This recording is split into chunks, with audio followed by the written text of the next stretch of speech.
بسم اللہ کے بعد بیان کیا مجھ سے حضرت والدہ صاحبہ نے کہ جن ایام میں حضرت مسیح موعود رسالہ الوصیت لکھ رہے تھے، ایک دفعہ جب آپ شریف یعنی میرے چھوٹے بھائی عزیزم مرزا شریف احمد، مطلب نصرت جہاں بیگم صاحبہ نے کہا شریف تو وہ آگے اس کی تشریح کر رہے ہیں بشیر احمد ایم اے صاحب، کہ اس سے مراد میرے چھوٹے بھائی مرزا شریف احمد، اب یہ میں اپنے پاس سے کہنے لگا ہوں، جو کہ مرزا مسرور کے دادا تھے، کہ مکان کے صحن میں ٹہل رہے تھے۔ آپ نے مجھ سے کہا، یہ مطلب مرزا غلام احمد اپنی بیگم سے کہہ رہے ہیں، کہ مجھ سے کہا کہ مولوی محمد علی سے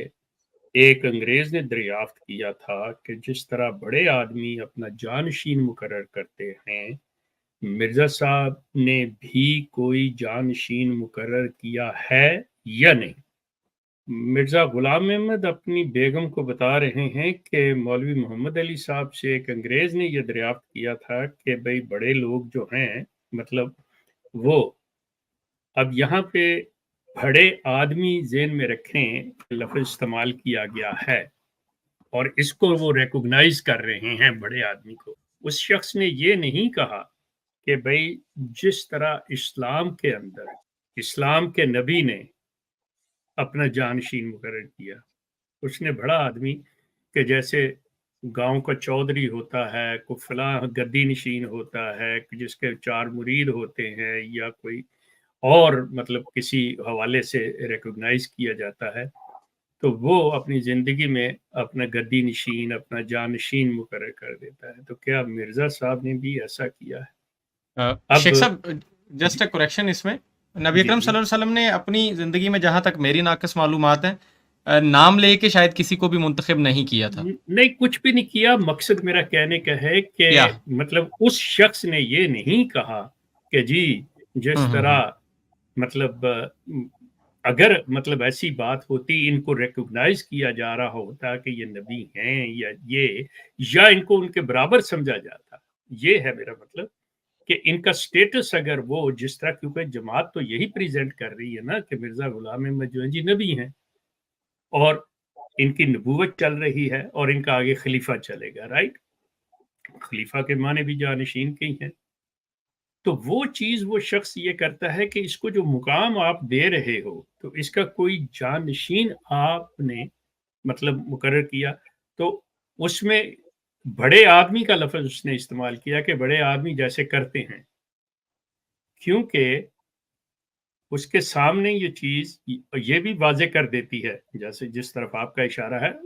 یہ بھی واضح کر دیتی ہے اس چیز کو کہ رسول کریم نے نہ تو اپنی مطلب زندگی کے اندر یا کسی وقت بھی کہ میرے بعد فلاں میرے خلیفہ ہوں گے، کوئی ایسی بات نہیں کی،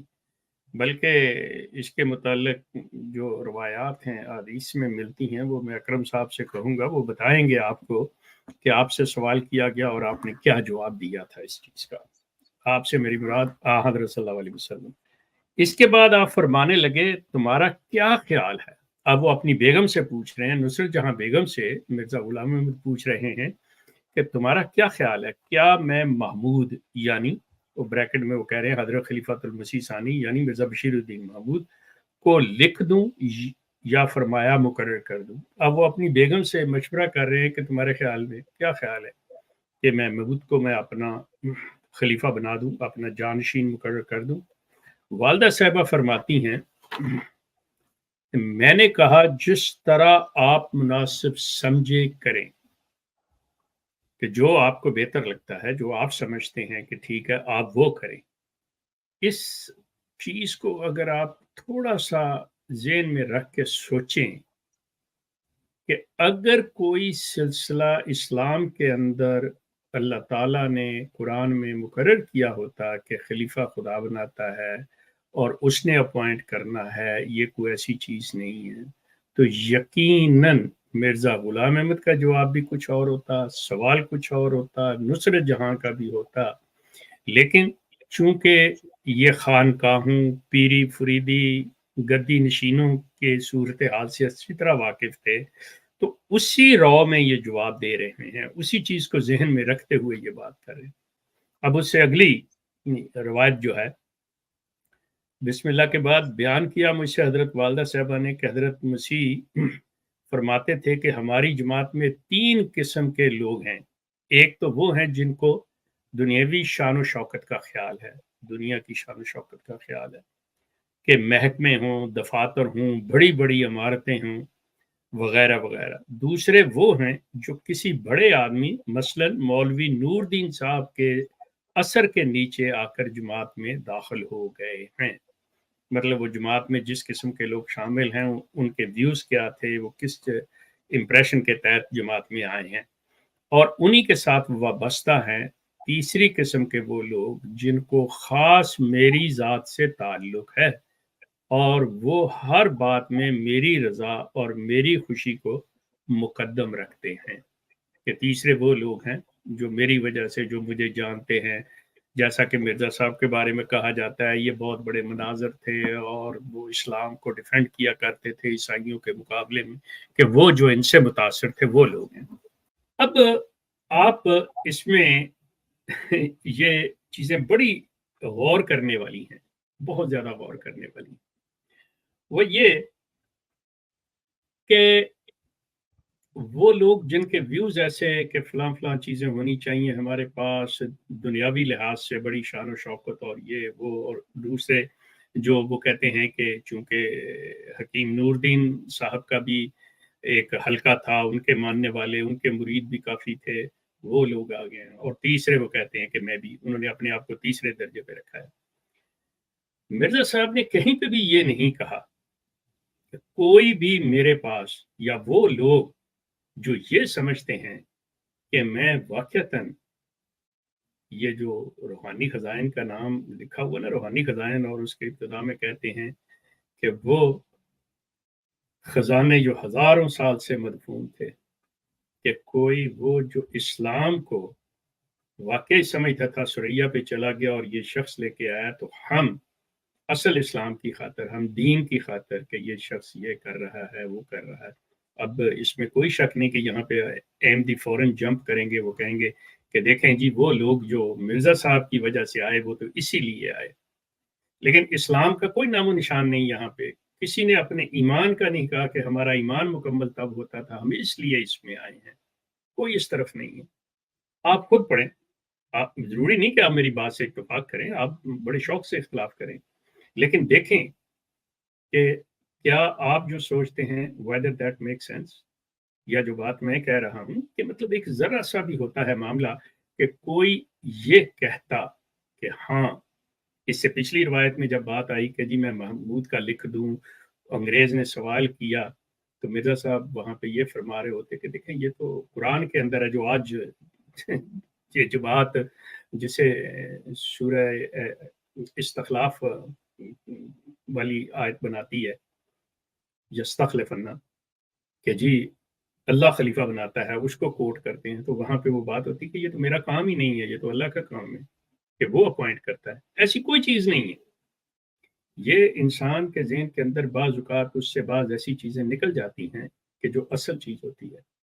وہ جو اس کی پلاننگ ہوتی ہے وہ نہیں، وہ اپنے لحاظ سے جو سوچ رہا ہوتا ہے، کر رہا ہے وہ ہے۔ اگر وہ چیز حقیقتاً ایسا کوئی قانون ہوتا، کوئی اصول ہوتا کہ یہ چیز مل رہی ہوتی ہمیں کہیں سے، تو بات آتی کہ یہ میں کیوں کروں گا، مجھے کیا ضرورت ہے لکھ کے دینے کی، یہ تو طے شدہ بات ہے کہ جانشین جو ہے خلیفہ اللہ نے بنانا ہے، میں کیسے بنا سکتا ہوں۔ ستم اس پہ یہ ہے کہ مرزا صاحب اس وقت کوئی الیکٹرو کالج نہیں تھا، جس وقت مرزا غلام احمد صاحب کی موت واقع ہوئی ہے اس وقت کوئی ایسی چیز نہیں تھی، تو یہ جو انہوں نے آپس میں مل بیٹھ کے حکیم نور الدین صاحب کو اپنا خلیفہ مقرر کر لیا، جانشین، تو میں آپ سے عرض کر دوں کہ خلیفہ کے معنوی لحاظ سے وہ چلتا ہے، لیکن مذہبی دنیا کے اندر، جب میں مذہبی بات کر رہا ہوں تو اس سے یہ آپ اس تفریق کو مد نظر رکھیے گا، keep it in mind, differentiate this one, کہ اسلام دین ہے، مذہب نہیں ہے۔ دین اسلام میں کوئی ایسی چیز نہیں ہے، لیکن مذہبی دنیا کے اندر جب ہم اسلام کو مذہب کے اندر بدل دیتے ہیں تو پھر خانقاہوں میں، جماعتوں میں یہ پیری مریدی اور ان کی خلافت چلتی ہے کہ یہ تو جی ہمارے فلاں کے خلیفہ جی ہیں، یہ فلاں کے ہیں، پھر وہاں پہ بیعتیں چلتی ہیں جس طرح انہوں نے کیا ہوا ہے۔ اسلام کے اندر کسی خلیفہ کی کیونکہ وہ جو خلیفہ ہے ان سینس آف سکسیسر وہ ایڈمنسٹریشن جاب ہے، ایڈمنسٹریٹو پوسٹ ہے یہ خلیفہ کے، اس نے ان امور کو لے کے چلنا ہے جو وہ مسائل جو وہ دین سے متعلقہ ہیں، ان کے لیے جو قضا ہیں، عدالتیں ہیں، وہ علیحدہ چیز ہیں۔ اب وہ جو سٹیٹس ہے اس وقت کا، وہ کوئی یہ الہام کے لیے یا وحی کے لیے نہیں بیٹھا ہوا، کیونکہ according to the final chapter قرآن کے ذریعے وہ مکمل ہو چکا ہے، اس کی ضرورت ہی نہیں ہے، مسئلہ ہی نہیں ہے۔ تو لہٰذا وہ منصب تھا انبیاء کا۔ یہ جو ایڈمنسٹریٹو جاب ہے اس میں اس چیز کا تعلق ہی کوئی نہیں ہے کہ اس میں کوئی اللہ بنائے گا، یہ کرے گا، وہ کرے گا، ایسا کوئی معاملہ نہیں ہے۔ اور یہ خلیفے جو تھے یہ گدی نشینوں کے، خانقاہوں کے، یہی مرزا صاحب اس کو لے کے چل رہے ہیں کہ جس وقت مرزا صاحب نے یہ رسالہ الوصیت جس وقت لکھا تھا نا، جس کا ذکر کر رہے ہیں اپنا مرزا بشیر احمد صاحب ایم اے، تو رسالہ الوصیت جو ہے نا یہ روحانی خزائن کی اپنا جلد نمبر 20 میں ہے۔ تو اس میں مرزا صاحب جو ہے نا وہ کہتے ہیں کہ مجھے جگہ جو ہے نا وہ ایک دکھائے گی۔ یہ میں ان کی بات کا خلاصہ پیش کر رہا ہوں، بیان نہیں وہ الفاظ نہیں، کیونکہ کافی لمبا ہو جائے گا، پھر جس کسی نے پڑھنا ہو وہ جا کے وہاں پہ پڑھ سکتا ہے۔ مرزا صاحب اس میں کہتے ہیں کہ مجھے ایک جگہ دکھائی گئی ہے، اس کا نام بہشتی مقبرہ رکھا گیا ہے، اور ظاہر کیا گیا ہے کہ ان کی برگزیدہ جماعت کے لوگوں کی قبریں ہیں جو بہشتی ہیں، اور اپنا اس میں یہ ہے کہ تمام جماعت احمدیہ میں سے اس قبرستان میں وہی دفن ہوگا جو وصیت کرے گا، اور جو اس کی موت کے بعد 10واں حصہ اس کے تمام ترکہ کا حسب ہدایت سلسلہ کے اشاعت اسلام اور تبلیغ قرآن پر خرچ ہوگا۔ ہر ایک صادق کل ایمان کو اختیار ہوگا کہ اپنی وصیت میں اس سے زیادہ بھی لکھ دے، لیکن اس سے کم نہیں ہوگا۔ یہ رسالہ الوصیت کا جو ہے نا وہ میں نے خلاصہ بیان کیا ہے، جو روحانی خزائن کی جلد نمبر 20 میں صفحہ 318 سے 320 تک چل رہا ہے۔ اور مرزا محمود صاحب جو بعد میں دوسرے جانشین بنے، وہ اسی بات کو نقل کرتے ہوئے جو ہے نا وہ کہتے ہیں کہ حضرت مسیح موعود نے فرمایا ہے کہ جو وصیت نہیں کرتا وہ منافق ہے، اور وصیت کا کم از کم چندہ 1/10 حصہ جو ہے نا وہ مال کا رکھا گیا ہے۔ اب یہاں پہ آپ دیکھیں تو مرزا صاحب نے مذہب کے نام پہ، جو آپ نے فرمایا نا کہ مذہب کے نام پہ، تو مذہب کے نام پہ ایک ایسا کاروبار اپنی اولاد کو دیا ہے جس میں مالی نقصان کا کوئی جو ہے نا وہ شائبہ بھی احتمال نہیں ہے، کوئی احتمال ہاں نہیں۔ جی، کوئی احتمال نہیں ہے۔ اور اس کاروبار میں ایک بڑا دھندا جو ہے نا وہ وصیت کا نظام بھی ہے۔ اور مرزا صاحب نے دعویٰ کیا تھا کہ اسے خواب میں ایک جگہ دکھائی گئی ہے جس میں دفن ہونے والا جنتی ہوگا، اور پھر مرزا صاحب نے اس میں دفن ہونے والوں کے لیے کچھ شرائط بیان کی۔ ان میں سے ایک شرط ساری زندگی جو ہے نا وہ مختلف قسم کے چندوں کی ادائیگی، اور پھر اپنی کل جو ہے نا وہ منقولہ اور غیر منقولہ جو جائیداد ہے اس کا 10واں حصہ جو ہے نا وہ جماعت کے نام جو ہے نا وہ کر دینا ہے۔ ٹھیک ہے، اب آپ اس میں دیکھیں کہ آگے جا کے دیکھیں کہ مرزا صاحب اتنا زور دے رہے ہیں اس کے اوپر، جنت کی بشارت دے رہے ہیں، اور وصیت نہ کرنے کی وعیدیں دے رہے ہیں مرزا محمود صاحب کہ جو وصیت نہیں کرے گا وہ منافق ہوگا۔ اب میں آپ کو بتاتا ہوں کہ اس کو احمدی اس بات کو، حالانکہ نصیحت اور وصیت میں فرق یہ ہوتا ہے کہ وصیت جو ہے وہ نصیحت سے زیادہ جو ہے نا وہ درجہ رکھتی ہے، کیونکہ وہ انسان کی آخری کہی ہوئی بات ہوتی ہے جس پہ جو ہے نا وہ ہر بندہ جو ہے نا وہ عمل کرنا اپنا جو ہے نا وہ اپنا اخلاقی فرض کم از کم سمجھتا ہے، کم از کم اپنا اخلاقی فرض سمجھتا ہے۔ اور اگر کسی مذہبی پیشوا کی ہو تو پھر اس کے تو کیا ہی کہنے۔ اب لیکن سوری مرزا صاحب، وہ اخلاقی سے بھی جب وہ لکھی جاتی ہے تو وہ قانونی حیثیت بھی اس کی آ جاتی ہے، وہ قانونی ذمہ داری بھی بنتی ہے۔ جی جی جی جی، وہ میں آ رہا ہوں، اس طرف بھی آ رہا ہوں۔ جی جی جی۔ اب میں تھوڑے سے اعداد و شمار آپ کے سامنے رکھتا ہوں کہ ان کے اپنے جو اعداد و شمار ہیں۔ آپ کو پتہ ہے کہ مرزا طاہر احمد صاحب کے دور میں ایک بیعتوں کا سلسلہ شروع ہوا تھا،